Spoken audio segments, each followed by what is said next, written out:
de 10h à 18h, j'avais aucun client. Mais j'ai lâché un salon à laquelle j'ai cartonné pour ensuite arriver dans un salon et avoir personne. Le plus important quand t'es à Dubaï, c'est pas de viser les touristes, c'est de viser les locaux, long terme. J'ai vu que c'était très dur, c'est pas la même chose. T'es arrivé, t'étais le premier barbeur, donc. J'arrivais devant le salon, j'avais déjà 10 clients qui m'attendaient avant l'ouverture. Sachez un truc, je préfère être honnête avec vous, il y a pas mal de choses qui ne disent pas.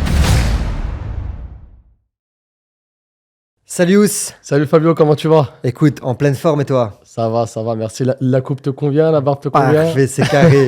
J'ai eu peur au début, tu m'as rassuré, tout va bien se passer. Faut savoir qu'on s'est connus là-bas. Ouais, je vais expliquer tout ça.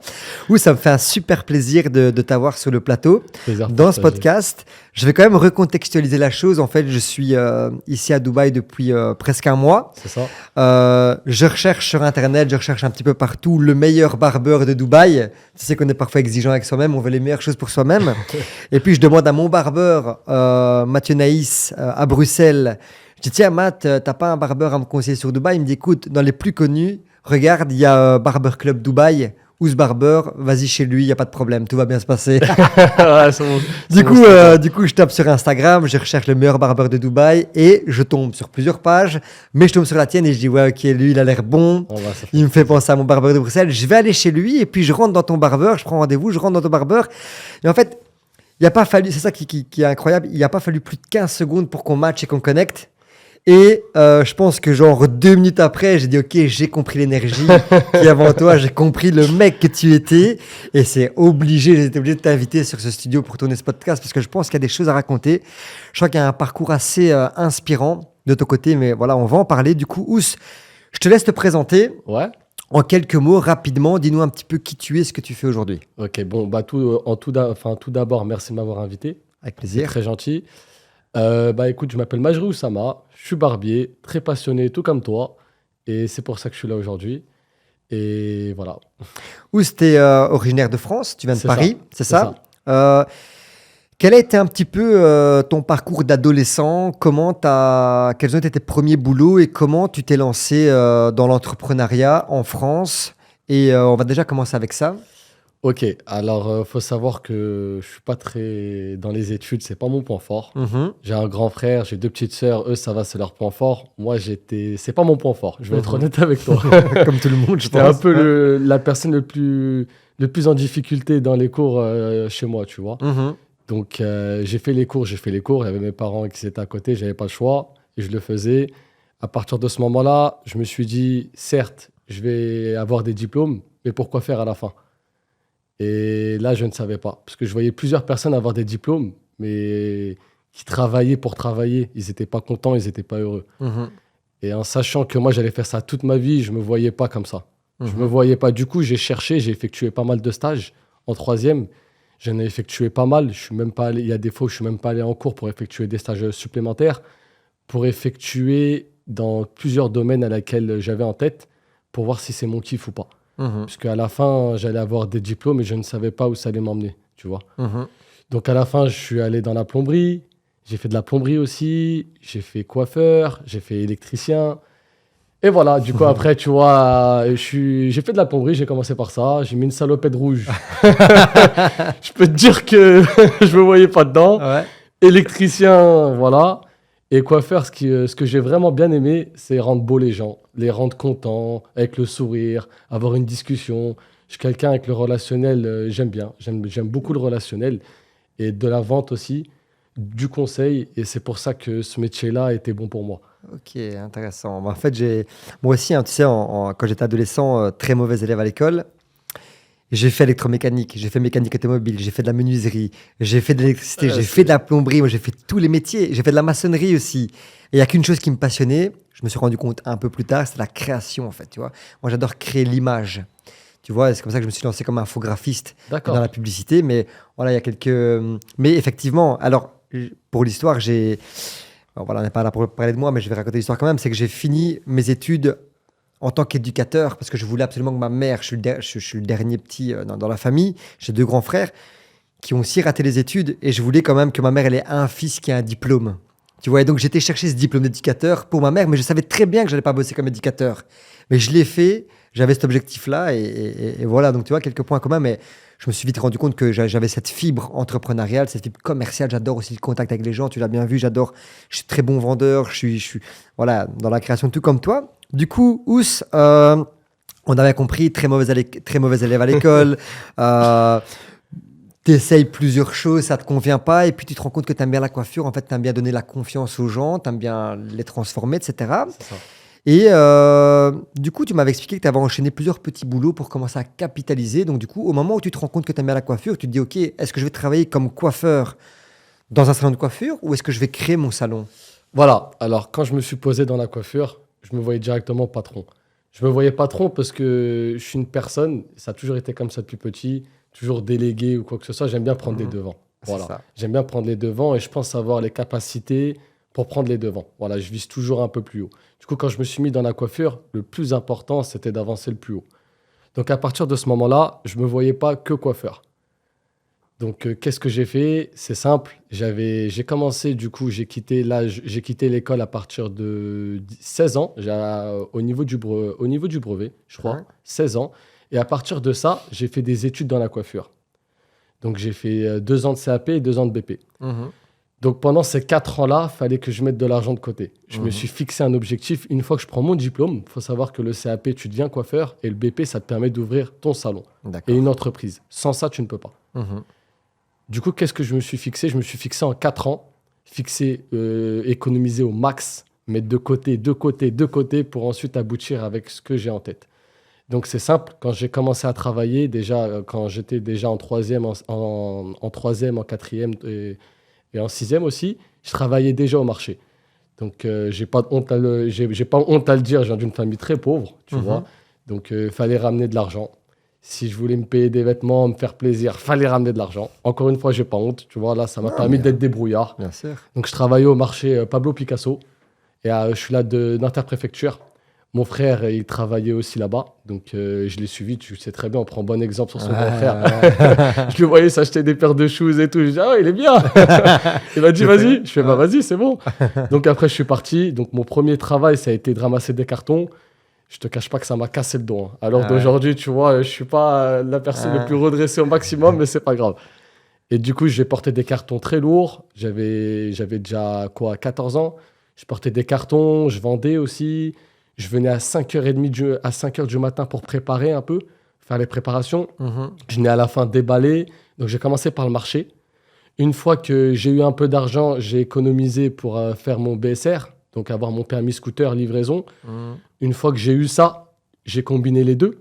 Donc, je t'explique mon parcours.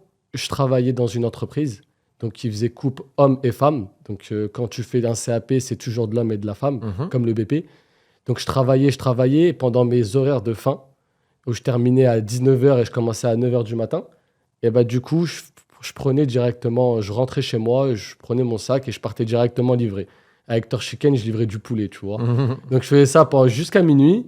Jusqu'à minuit, après, je rentrais chez moi, je prenais mon argent, je le mettais en dessous de mon matelas, comme à l'ancienne. Pour bien dormir. Voilà, exactement. Et après, il y avait mon papa qui m'attendait chez moi, il mettait directement son gilet et tout, et après, on partait courir au parc, tu vois. Incroyable. On partait courir 1 heure, ça nous faisait du bien. Lui, avec son travail qui le stressait, moi, ça me permet de me décompresser un peu avec des grosses journées, tu vois. Et le week-end, je faisais exactement la même chose, sauf qu'au lieu de travailler, j'avais 2 jours de repos. Pendant mes 2 journées de repos, je travaillais. Du coup, je travaillais dans un autre salon.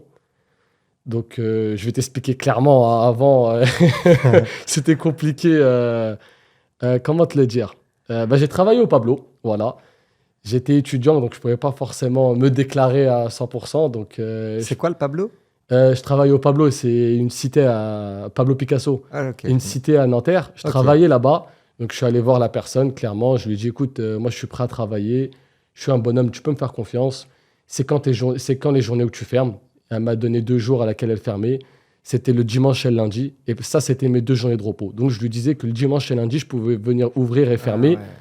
Et je voulais déjà avoir mon indépendance, tu vois. Donc, je travaillais de 10h à 21h et j'avais déjà mon indépendance. Je lui disais, donne-moi le prix que tu veux. Moi, je veux juste travailler. Et fais-moi confiance, je vais te ramener du monde. tu vois. Donc après, elle m'a mis un pourcentage où, je te dis une connerie, la coupe, elle était à 10 euros au début, tu vois. Où elle prenait 7 euros. Moi, je prenais 3 euros. Elle grattait 100% 3 sur euros la moi. coupe. Elle grattait sur moi à 100%. Mais je m'en fichais parce que mon but, tu vois, comme j'étais apprenti, c'était que je recevais des ordres et je voulais les appliquer envers moi-même. Et pour savoir que je pouvais travailler seul, tu vois, sans avoir besoin de quelqu'un et avoir mon indépendance. Du coup, je travaillais. Donc, et en fait, à ce moment-là, il y a la mode, il y a le concept barbeur qui commençait à venir. Tu vois, j'ai commencé à avoir mon CAP, il n'y avait toujours pas de barbeur. Et au moment où j'ai eu mon examen, il y a la mode qui a commencé à venir, barbeur. Donc, je suivais un peu sur YouTube, sur Instagram, le mood là-bas, ce qui se passait, tout ce qui est barbier, tout. Et en fait, du coup, j'avais ramené ce concept là-bas, à Nanterre, au Pablo. Et c'est à ce moment-là, au début, je te jure, il n'y avait personne. Il n'y avait personne et le bouche à oreille a fait les choses. J'ai commencé à ramener, moi, la mode chez moi. J'ai commencé à la ramener et ce style et tout, ce style de coupe, ce style de barbe. Et au fur et à mesure, bah, du coup, cette personne-là a ramené un tel, cette personne-là a ramené un tel. Les lissages, on apprend ça bien après. Ouais. Moi, j'ai regardé sur Internet direct, j'ai anticipé. Tu vois, ça coûte cher, du coup. Je me suis dit, pourquoi pas le proposer tant que je suis seul. Ouais. Après, ainsi de suite, les couleurs. Pourquoi pas le proposer? Nanani, les couleurs roses, les couleurs bleues. Je me suis dit, allez, c'est parti. Après, je pars sur des freestyles de couleurs. Et du coup, ça m'a permis de me faire mon réseau. À la fin, j'étais beaucoup demandé. Ça faisait vraiment plaisir, tu vois. Je commençais à mettre mes petites fonctionnalités de rendez-vous et tout. Et après, c'est là où j'ai commencé à péter. Donc, qu'est-ce qui s'est passé après ça? Donc, je continuais à travailler. Il faut savoir une chose, c'est qu'à partir du CAP, quand j'ai eu mon diplôme et je commençais à travailler en indépendance, on est vite indépendant. Et du coup, bah, quand je faisais mon BP après, pendant mes 2 ans, j'ai effectué pas mal de salons. Et en fait, recevoir des ordres, ça a été dur, clairement. Ça a été dur, mais je l'acceptais parce que c'est comme ça qu'on commence. Mais par exemple, je te dis une connerie, le rasoir, il n'était pas accepté avant. Il n'était pas accepté. Et moi, comme je savais que ça allait faire tellement plaisir aux clients que sa barbe soit nette, mais il fallait une formation, nanani, nanana. Moi, celle-là, je ne l'avais pas. Mais je savais que je savais la faire. Et donc, j'avais toujours un rasoir caché dans ma petite trousse. Du coup, je terminais le client et tout. Et j'attendais que ma manageuse se retournait. Et bim, je lui faisais les contours et tout. Et le client, il kiffait. Il le voyait que je prenais des risques pour lui. Et il voyait que c'était clean. Et du coup, en fait, tous les clients m'aimaient bien. Parce qu'ils savaient que je faisais ça par amour. Tu sais, que j'étais vraiment passionné et tout. Et dans tout ça, au fur et à mesure, tu vois, bah, la manager, elle me grillait. Je pouvais pas. Et après, je m'engueulais un peu avec elle. Je prenais un client à la dernière minute alors qu'on fermait à 15 minutes. Voilà. Et en fait, j'avais déjà le rythme entrepreneuriat dans ma tête. Et du coup, bah, après ça, du coup, j'ai dû enchaîner pas mal de salons parce que je m'entendais pas. Et j'ai enchaîné pas mal de salons, mais dans tout ça, je continuais à travailler pendant mes journées de repos. Donc, pendant mes journées de repos, quand je travaillais. Et au moment où j'ai vraiment pété, on va dire, dans ma cité, tu vois, je me suis dit, peut-être c'est un coup de chance. Allez, on va partir. Peut-être c'est un coup de chance. Je me suis dit, pourquoi pas changer? J'ai tout arrêté en sachant que je gagnais très bien. J'ai tout arrêté. Bien sûr, le prix à 3 euros. Ah ouais, j'espère bien. Tu vois, une fois qu'elle était. Je l'ai travaillé, je fais bon, installe-toi. Écoute, tout va bien se passer. Je sais, au début, t'as voulu. Maintenant, c'est terminé, tu vois. C'est moi qui te tiens. Et à partir de ce moment-là, j'ai changé.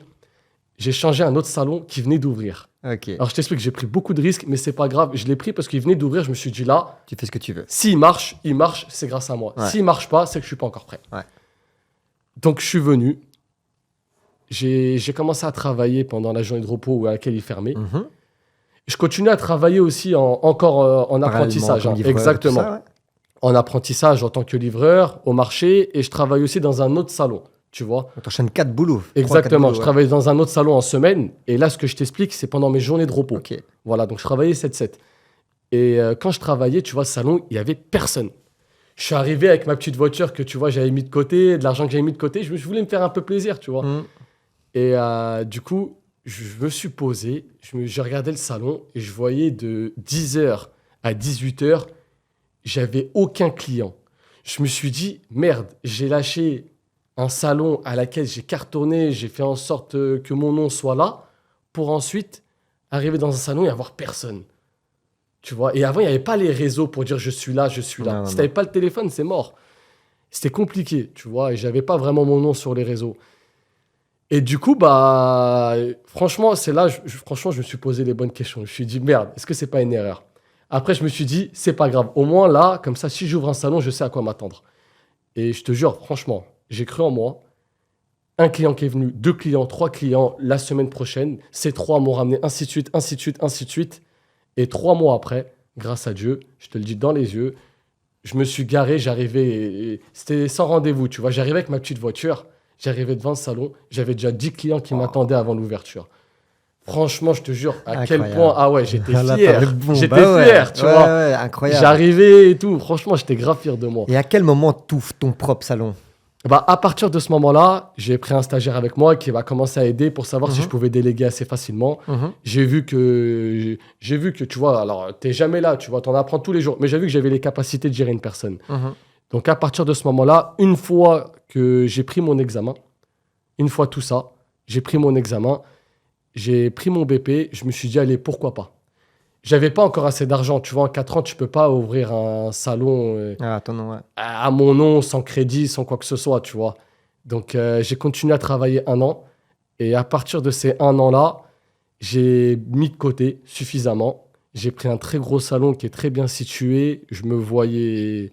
C'était dur, c'est soit quitte ou double. C'est soit tout le montant que je le mettais, enfin, tout le montant que je mettais, c'était soit j'étais endetté pendant 5 ans, Soit ça passe ou ça casse. ou soit c'était x4, ou soit x3. Parce que le salon, j'ai pas commencé par un 20 mètres carrés ou un 30, j'ai commencé par un 110 mètres carrés à Saint-Germain-en-Laye. Un côté bobo, devant les RER A, quelque chose de très classe, bien situé. C'était soit vraiment quitte ou double, vraiment.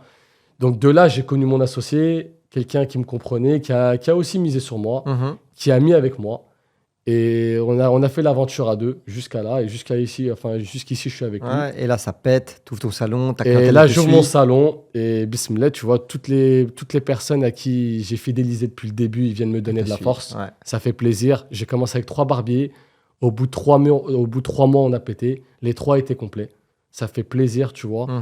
Les prestations sont quand même, tu vois, assez chères parce qu'au début, c'était compliqué de couper barbe à 45 €. Mais je pars du principe que quand on voit de la qualité et que tu es sur rendez-vous, tu dois faire en sorte de mettre les prix avec, tu vois. Ouais, c'est ça. Mon associé était un peu réticent, mais au final, tu vois, on était complet à 3. Et incroyable. Et Ous, on peut le dire aussi, tu as quand même attiré beaucoup de clients, dont des célébrités. Exact. Est-ce que tu peux éventuellement citer quelques noms et comment elles sont arrivées chez toi? Bah, la toute première célébrité, c'était du bouche-oreille. C'était des rappeurs un peu de chez moi, de ma cité, qui m'ont ramené aussi des grands de chez eux. Le plus grand rappeur que j'ai commencé, c'était Lafouine. Et Lafouine qui m'a ramené un tel, m'a ramené énormément de personnes après. Et après, c'est les réseaux. C'est les réseaux, tout simplement. Et voilà. Donc, Lafouine m'avait ramené qui? Il m'avait ramené pas mal de rappeurs. Les rappeurs m'ont ramené des footballeurs. Les footballeurs m'ont ramené d'autres artistes. Et ainsi de suite. On peut citer quelques noms? Bien sûr, là, à l'heure d'aujourd'hui, il y a Lafouine, du coup le premier, il y a Maes, il y a pas mal de... comme ça. Kobalade, j'ai vu. Kobalade, il y a Le des footballeurs. Hakimi, des joueurs de foot, il y a des footballeurs. Monsieur Modeste, quand même. Attends, on voit du lourd, là, tu vois. Ouais, trop les noms, c'est pas bon. Mais en tout cas, de toute façon... Et du coup, moi, ce qui m'impressionne quand même, tu vois, ici, on est à Dubaï. Comme je t'ai dit, je cherche sur Google, tac, je te trouve après recommandation via mon barbeur à Bruxelles. J'arrive chez toi, on discute, et puis là, tu m'expliques. En fait, je comprends que tu parles pas l'anglais, donc tu parles juste l'arabe et le français. C'est ça. Je comprends vite que tu pètes pas un mot d'anglais, limite, voilà, et t'es là. Et en fait, tu t'installes. Explique un petit peu comment t'es venu de venir t'installer à Dubaï. Comment ça s'est passé? Alors, comme tu sais, là, depuis tout à l'heure, je t'ai expliqué, j'ai été débrouillard depuis petit. Ouais. Donc ça m'a donné une énorme confiance en moi. Et un jour, je suis venu en vacances. Je connaissais Walid Sak, c'est un très bon ami à moi. On se connaît depuis très longtemps. Il habitait ici et il m'a invité en vacances. Je suis venu chez lui et tout. Et franchement, je te dis la vérité, en France, je sens, je travaille, je pète comme tu dis et tout, grâce à Dieu, mais je vis pas. Je ne vis pas. Je suis très stressé, très fatigué. Et quand tu es jeune là-bas, on veut te faire, clairement, tu vois. Que ce soit les papiers, tes employés, tout le monde veut te faire. Et du coup, je me sens pas à l'aise. Je fais, ok, je gagne de l'argent, mais je profite pas de ma vie. Mhm. Je te dis la vérité. Du coup, quand je suis venu ici, je me suis mangé une baffe parce que, tu vois, je vivais. Clairement, je vivais. Tu vois, j'étais très bien. Je marche. Enfin, je sais pas comment t'expliquer. Je me sentais vraiment bien dans ce pays. La bonne énergie de Dubaï. Franchement, de la bonne énergie. En plus, tu vois, pour moi, c'est un pays musulman. Mhm. C'est-à-dire, religieusement, pour moi, il y a des mosquées partout, même dans un mall, pour faire ma prière. Je mange halal, donc c'est parfait. Mhm. Et moi qui kiffe vraiment le sport, parce que j'ai oublié de te dire, mais j'ai aussi fait coach aussi de Mhm. sport. Ah ouais. Mais moi qui kiffe aussi le sport, ici, tu peux trouver les meilleures salles. Il y a la meilleure salle du monde aussi qui est à Dubaï. Et pour moi, c'était incroyable. Et du coup, comme tu le sais, j'étais pas vraiment très fort en cours et j'ai arrêté tôt. Et du coup, l'anglais, c'était pas mon point fort. Mhm. Clairement, à l'heure d'aujourd'hui. Et ça, ma communauté le savent, Mais tu vois. c'est incroyable, ça qui est bien. Ouais. Et tout le monde m'a dit, Dubaï, c'est compliqué. Ok, il faut savoir l'anglais, il faut savoir ça. Moi, je suis venu ici, je suis venu m'installer, je ne savais pas parler anglais. Voilà, clairement. J'ai pas honte à le dire, je ne savais pas parler anglais, mais j'avais confiance en moi et je savais que si je venais m'installer, que j'allais faire en sorte vraiment de réussir. Donc, au bout d'un moment, tu as un loyer à payer. Tu sais que tu ne vas pas rentrer chez toi tant que le loyer n'est pas payé. Voilà. Tu sais que tu ne vas pas rentrer chez toi tant que tu n'es pas arrivé à tes résultats. Tu sais que tu ne peux pas refuser le client tant que ce n'est pas bon. Donc, qu'est-ce qui s'est passé? Je me suis dit, allez, bismillah. J'ai pris mon associé avec moi. On a réfléchi. On s'est dit, pourquoi pas? Je vais te dire un truc, j'ai pris un très gros risque. Un très gros risque parce que à l'heure d'aujourd'hui, en France, j'ai un nom. Sur Paris, j'ai un nom. Grâce à Dieu, là, on est 11 barbiers en France. On est complet tous les jours. Et si j'ouvrais un deuxième salon sur Paris, j'étais sûr qu'il marchait. C'était sûr. Mais je voulais prendre un risque. Mhm. Tu vois, parce que j'étais trop bon dans mon confort. J'étais dans mon confort depuis 3 ans et demi, 4 ans. Et il y avait de l'argent, grâce à Dieu, j'en prends. Mais j'étais trop dans mon confort. Je me sentais trop... c'était trop facile. Trop facile, ouais. Au début, c'était dur, très dur. Je faisais même des cauchemars, je vais pas te mentir. Et c'était vraiment très dur. Mais au bout d'un moment, quand après tu sais déléguer, ça devient facile Mhm. et tu as envie de passer à autre chose. Et du coup, on s'est dit pourquoi pas? Pourquoi pas Dubaï? Donc on a commencé à chercher, on a trouvé des locaux. On a fait pas mal et j'ai trouvé un local qui est vraiment pas mal en dessous du Bourj Arabe. Mhm. Comme tu as pu venir, tu vois, très bien situé, très belle vue. C'est un quartier qui est très dur à trouver en sachant qu'il n'y a que des Émiratis qui habitent là-bas. Mhm. Donc, je me suis dit pourquoi pas. Et l'anglais, les premiers vocabulaires que je vais apprendre, hormis le bonjour, au revoir et tout, c'est le vocabulaire coiffeur. C'est le Mhm. plus important. Après, dans la vie en général, c'est pas grave, j'essaierai de me débrouiller, mais pour rester quand même professionnel. Mhm. Donc, tout ce qui est brushing, blanc dry, tout ce qui est rendez-vous, nanani, j'ai appris tout ce vocabulaire de coiffeur. Mhm. Ça, j'étais obligé de l'apprendre. Et le reste, je me débrouille comme tu as pu le voir ici, Ouais. tu vois. Et du coup, après, qu'est-ce qui s'est passé? Pour faire les papiers, tu t'imagines pas comment c'est difficile. Mhm. Alors, sachez un truc, je préfère être honnête avec vous. Si je savais que c'était difficile comme ça, en sachant que ici à Dubaï, on ne le dit pas, mais il y a pas mal de lois. Il y a pas mal de choses qui ne disent pas. Je pense pas que je l'aurais fait. En toute honnêteté. Mais je l'ai fait, et c'était très compliqué. Vraiment, je me suis jeté dans un challenge. Tu n'imagines pas comment c'est compliqué à Dubaï d'ouvrir une société. Tous les commerçants te le diront. C'est très compliqué. Mhm. En France, ils te mettent le règlement, ça, plus ça, plus ça. Ici, à Dubaï, tu as des trucs où ils t'annoncent, il faut payer. Si tu ne payes pas, c'est compliqué. Donc, il faut vraiment avoir les reins solides. Heureusement qu'on avait les reins solides. Et je te cache pas que les 4 premiers mois, donc quand j'ai commencé à ouvrir, je connaissais personne ici. Je connaissais personne. À part mon ami Walid Sak, je ne connaissais personne. Donc, il me faisait de la pub. L'ouverture, le premier mois, était très compliqué. Mais dans ma tête, je ne me voyais pas mettre la clé sous la porte. C'était impossible. J'ai Ouais. trop de fierté pour ça. C'est impossible, tu vois. Et surtout que j'ai attendu l'ouverture pour que mes parents soient là.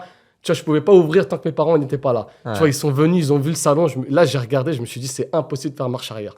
Je ne sais pas comment je vais me Ah, débrouiller. c'est bien. Tu vois, parce que quand j'ai fait les papiers, les démarches et tout, j'ai vu que c'était trop compliqué. J'ai vu en fait qu'il y avait des sommes à payer et que je n'étais pas au courant. Et ça, tous les commerçants à Dubaï te le diront. J'ai vu que c'était très dur. C'est pas la même chose, tu vois, d'approcher des clients. Il faut approcher des Émiratis, ils sont réticents et c'est vraiment très dur. Mais quand mes parents sont rentrés dans le salon et m'ont dit félicitations, tu sais, ils m'ont fait un petit bisou sur le front et tout, je t'as me tout suis dit, gagné, là. c'est impossible à faire marche arrière. Ouais. Impossible. Là, je me voyais pas. C'est impossible. Quitte à payer dans le vide. Impossible. Impossible. Voilà. Et du coup, qu'est-ce qui s'est passé? Le premier mois, franchement, encore une fois, grâce à Dieu, avec des connaissances que je connais, un grand boxeur qui s'appelle Bilej Kitou sur Paris, que je connais très bien et que depuis tout petit, c'est mon plus gros client. Et ben, il m'a ramené un rappeur qui s'appelle par exemple Maes. Une autre personne m'a ramené Kobalade. Après, d'autres personnes m'ont ramené des footballeurs, tu vois. Je vais pas citer leurs prénoms parce que c'était chez eux, tu vois. Ouais, je Mais comprends. m'ont ramené des grands footballeurs. Et franchement, grâce à Dieu, ça a commencé à péter. Ils m'ont partagé. Ça a commencé à péter. Et après, de plus en plus, il y avait de plus en plus de Français. Donc, je commençais à avoir la patate venir.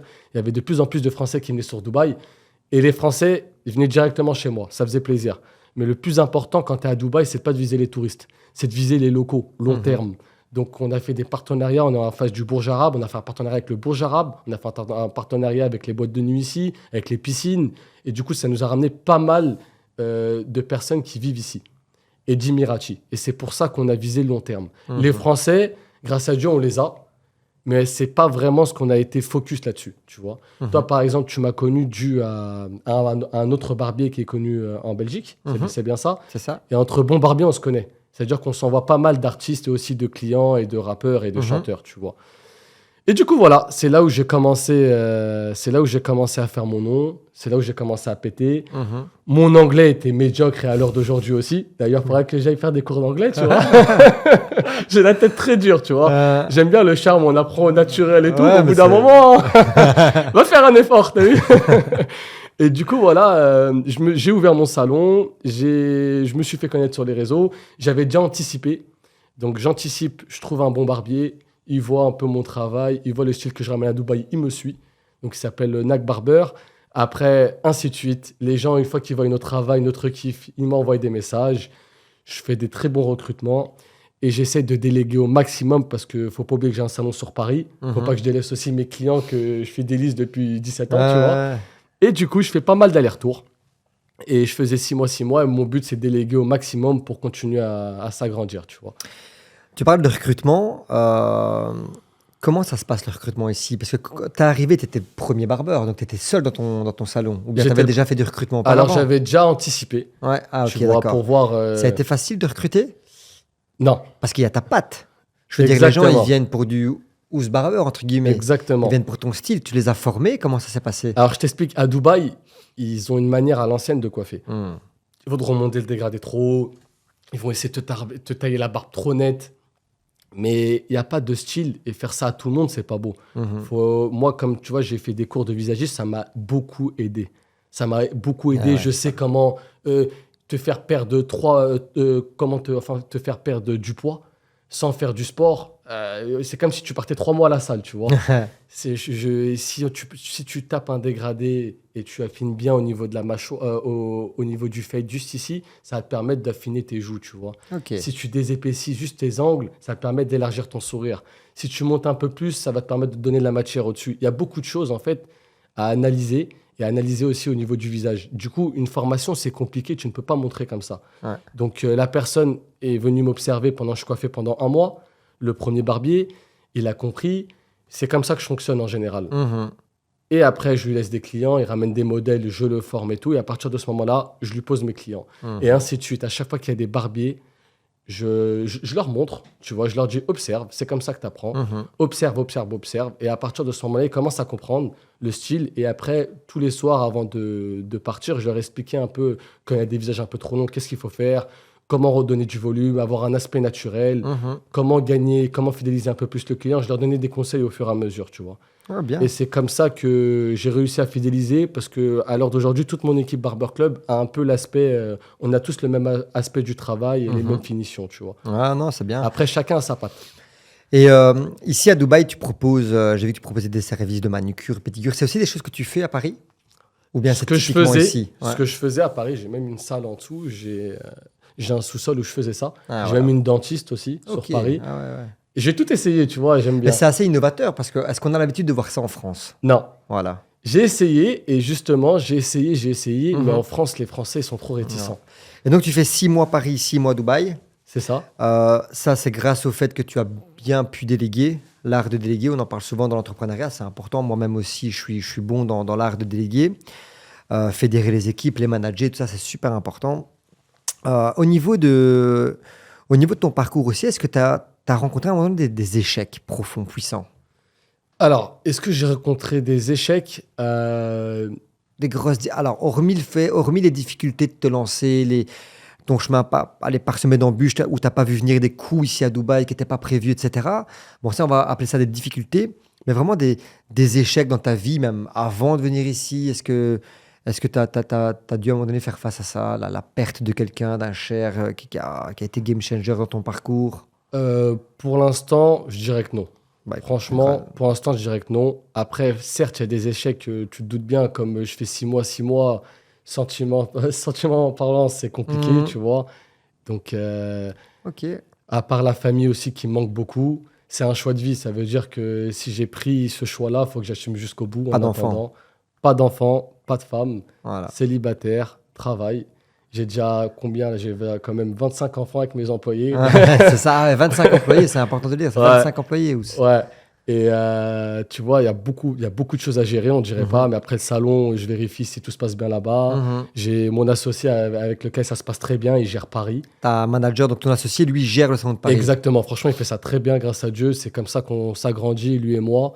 Il y a pas mal d'ouvertures aussi en ce moment. Ouais. Donc, que ce soit sur Paris ouais. et aussi sur Dubaï. Et c'est vraiment grâce à lui aussi. On le voit pas, il est dans l'ombre, mais il m'aide beaucoup. Et tu vois, voilà, on se disperse les tâches et tout, et ça se passe bien.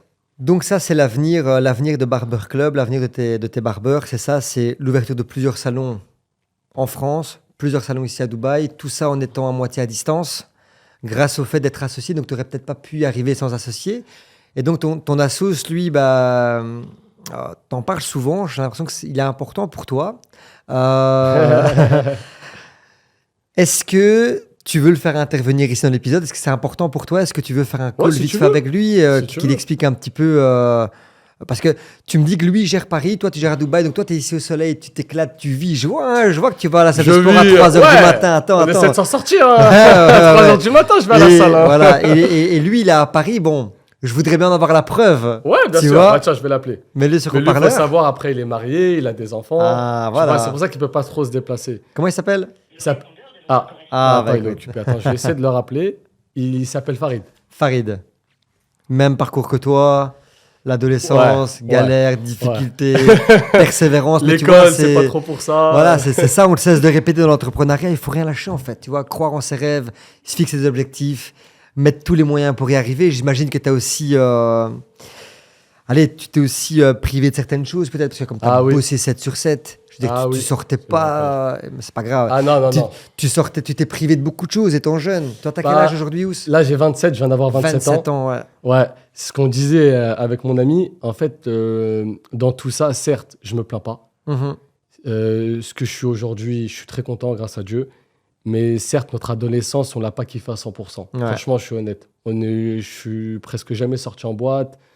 Tu kiffes différemment, quoi. Voilà. Chacun a eu son kiff. Quand je mettais de l'argent de côté, tu te doutes bien, les habits et tout, je pouvais pas trop me faire plaisir. J'avais à chaque fois, clairement, les mêmes, j'ai pas honte, tu vois. Je partais pas souvent en vacances. Je travaillais 7-7, ça a été très dur.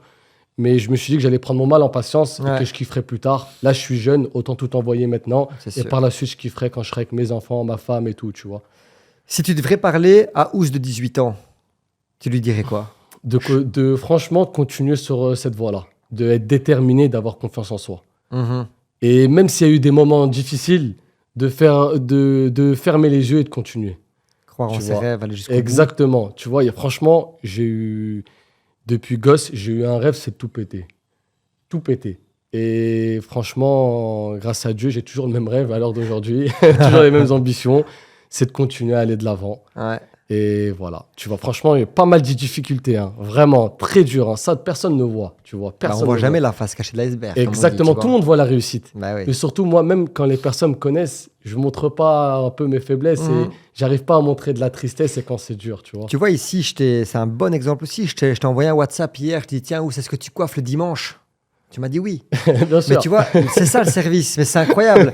Parce qu'on pourrait croire, alors les gars qui te suivent, qui nous suivent à distance, ils disent, ouais, putain, eux, ils kiffent la vie, ils sont à Dubaï, ils sont à gauche, ils sont à droite. Mais la vérité, ce qu'ils ne voient pas, c'est que c'est du 7 sur 7. Exactement. Et je suis même certain, presque convaincu, tu me corriges, je me trompe, si je te dis, j'ai une urgence, à 23h, tu sais me prendre, je suis presque sûr que tu me prendrais. Voilà. On a... non, et tu vois, et c'est ça la face cachée de l'iceberg. C'est qu'on ne voit pas les sacrifices en fait qu'on fait. Hein, l'entrepreneur, moi-même, je me suis sacrifié énormément. Alors aujourd'hui, je kiffe bien, je profite bien de ça, grâce à Dieu aussi. J'ai un chouette lifestyle.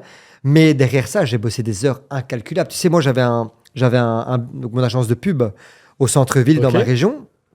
Moi, j'ouvrais à 14h, j'avais pas d'heure de fermeture. Et tu vois, j'avais mes potes qui passaient en face de chez moi à 1h du matin. Je te le jure, véridique. Et je les voyais, eux, ils allaient s'éclater dans les bars, ils allaient s'éclater en boîte de nuit. Moi, j'étais là comme un con, derrière mon MacBook Pro. Je savais pas vraiment pourquoi je le faisais à l'époque. Tu vois, mais je te parle là, j'avais quoi? J'avais peut-être 21 ans, tu vois.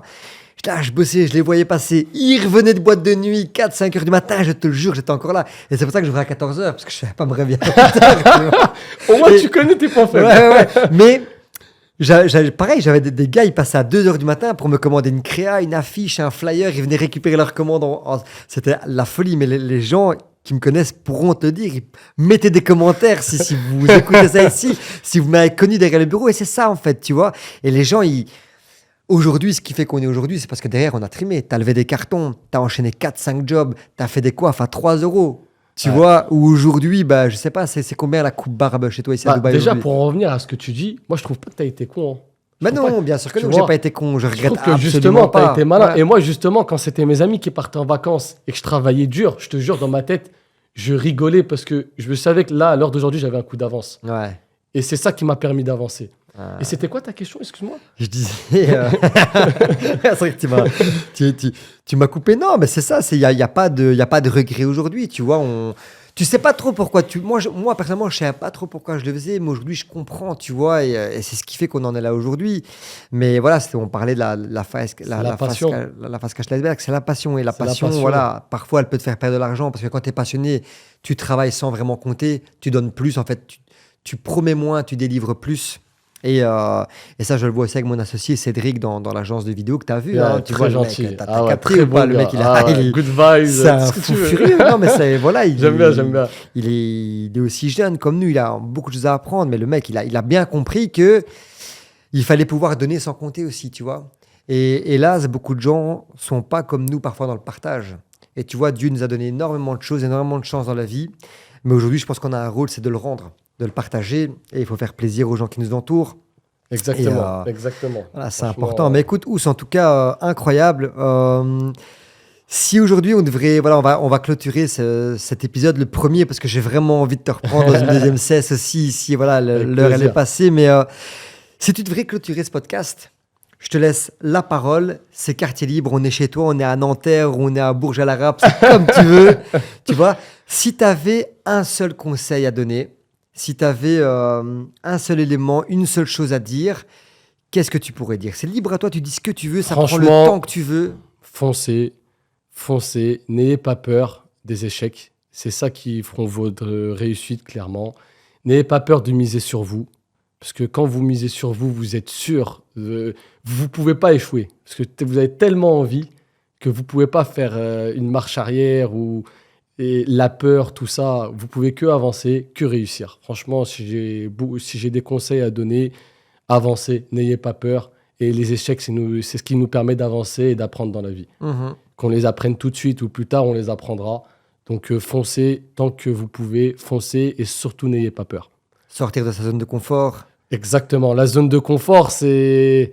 Après, il y a des personnes à qui ça plaise, la zone de confort aussi. À l'heure d'aujourd'hui, qui ne veulent pas de problème et tout. Donc, voilà. Mais si vous avez des projets, vous croyez en vous, sortez de votre zone de confort. Il y a des personnes qui ne veulent pas ça. Et ça, je peux comprendre. Mais il y a des personnes qui ont un projet en tête, mais qui ont peur. Et ça, c'est pas bon. Franchement, vous ne pouvez pas savoir. Et même si vous échouez, au moins, c'est une idée qui est passée dans votre tête et que vous avez essayé. Vous avez essayé. Et il n'y a pas de honte à tomber. Toutes les personnes qui sont montées sont tombées. Tout comme toi, tout comme moi, on est tous tombés. Et c'est comme ça qu'on devient plus fort. Donc, si j'ai un conseil à vous donner, foncez, franchement. Ous, un grand merci. C'était vraiment un plaisir pour moi de partager cet épisode du podcast avec toi.